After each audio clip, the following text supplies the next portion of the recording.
Ever since the first COVID lockdown, I've always followed the rules. In that time, the British people have made heart-wrenching sacrifices. People were left desperately lonely. They were separated from family and friends. Tragically, many were unable to see dying loved ones. This was a collective sacrifice. People were entitled to expect that politicians would follow the same rules as everyone else. When my mother-in-law passed away suddenly just before the lockdown, my wife and I were unable to provide her father with the support we wanted to afterwards because we followed the rules. Barely a day has passed where we haven't agonised over that decision, but we did it because we followed the rules. We all found the rules frustrating at times, and I'm no exception to that. I had to isolate 6 times during COVID, pulling me away from my work and the things that I love. But I did it because we followed the rules. The idea that I would then casually break those rules is wrong. And frankly, I don't believe those accusing me believe it themselves. They are just trying to feed cynicism, to get the public to believe all politicians are the same. I'm here to say that they're not.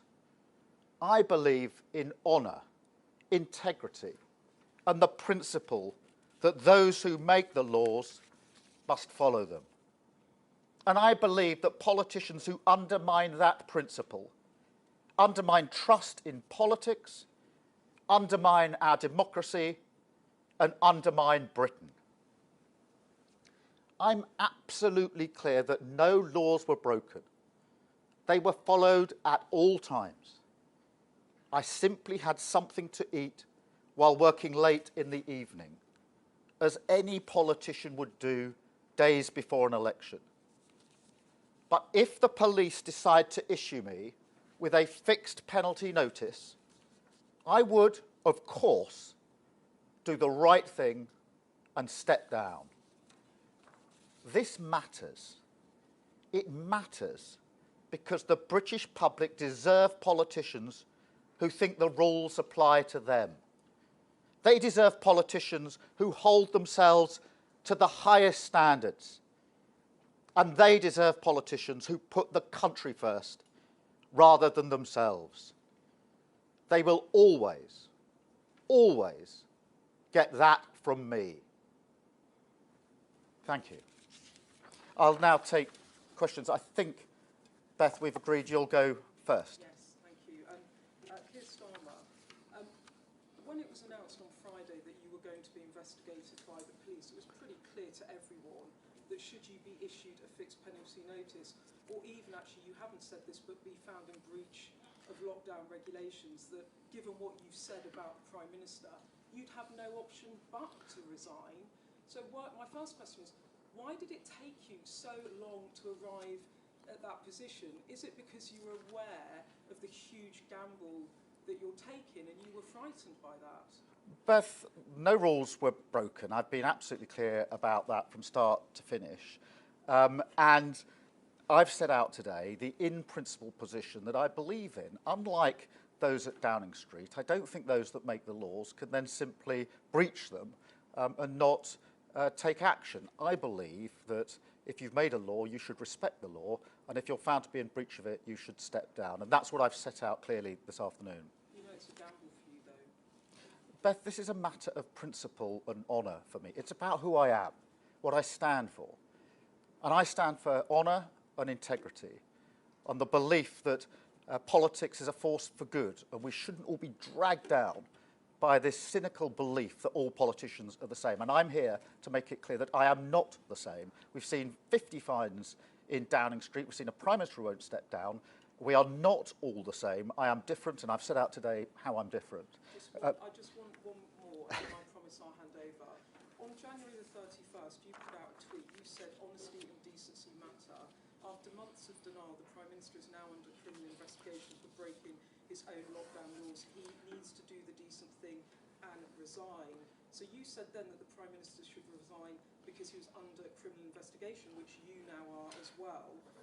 Isn't it rather hypocritical that you said that of him, but you're not prepared to resign right now? What do you say to people that say you're a hypocrite? Well, Beth, I've set out my position very clearly. I've taken a very different course to the Prime Minister, of course, did break the laws and then didn't resign. I'm setting out a very different course. I have different principles to the Prime Minister, and I think it's very important that the public see that not all politicians are the same. I'm very different to the Prime Minister in this regard in terms of the principle, the honour and the integrity of the office that I hold. I think we're going to see, Ben, you. Yeah. Thank you, Sir Keir. You've portrayed yourself again today as a politician of integrity. You're a former director too of public prosecutions. How embarrassed are you, angry are you, that your career as Labour leader now hangs on the outcome of a police investigation? Ben, first and foremost, no rules were broken. I don't actually believe that those that are accusing me believe rules were broken. They are trying to simply drag all politicians into a place where the public think we're all the same. For me, this is an in-principle position. No rules were broken. I'm absolutely clear about that. But in the event that I'm wrong about that and I get a fixed penalty notice, I will do the right thing and step down. Do you think that there are people within the Labour Party trying to undermine you with this? Ben, this is my decision about what is the right thing to do in these circumstances. No rules were broken. I've said that with great clarity. But this is about me. It's about what I believe in politics. It's about integrity. And I believe in integrity, and integrity requires me to take the course of action I've set out here if, in the event, I get a fixed penalty notice. Libby. Do you now accept, though, that you jumped the gun in calling for the Prime Minister's resignation and the Chancellor's resignation when they were only under investigation for breaking the rules? Well, Libby, I'm setting out my position in relation to the events of the last few days. The Prime Minister has chosen not to resign, notwithstanding that not only has he broken the law that he made, but 50 fines been imposed in relation to the workplace that he is responsible for. That is his choice, but it's very important that the public don't think that all politicians are the same, and that is why I've set out my position in terms of honour and integrity. But he hadn't been found guilty at the time you called for him to quit. That was playing politics, wasn't it? Well, It was bad politics. Libby, he's been found guilty. He's been found to be in breach of the law. I think over 50 fines now in relation to Downing Street, and the Prime Minister has not stepped down. He and others in his party want the public to believe that we're all the same, that we will all act in that way. I'm here to make clear that is not the case. Thank you all very much. Keir Starmer, a quick question. If you have a fixed penalty notice, if you don't get a fixed penalty notice, that you are found that there was a breach, and people are asking that, so I should ask you this, what happens then? Do you still resign, or does it have to be a fixed penalty notice? Well, Beth, the penalty, first I haven't done anything that breaks the rules. The penalty for a COVID breach is a fixed penalty notice. That's a matter of law, and I've set out what the position is in relation to that. Thank you very much.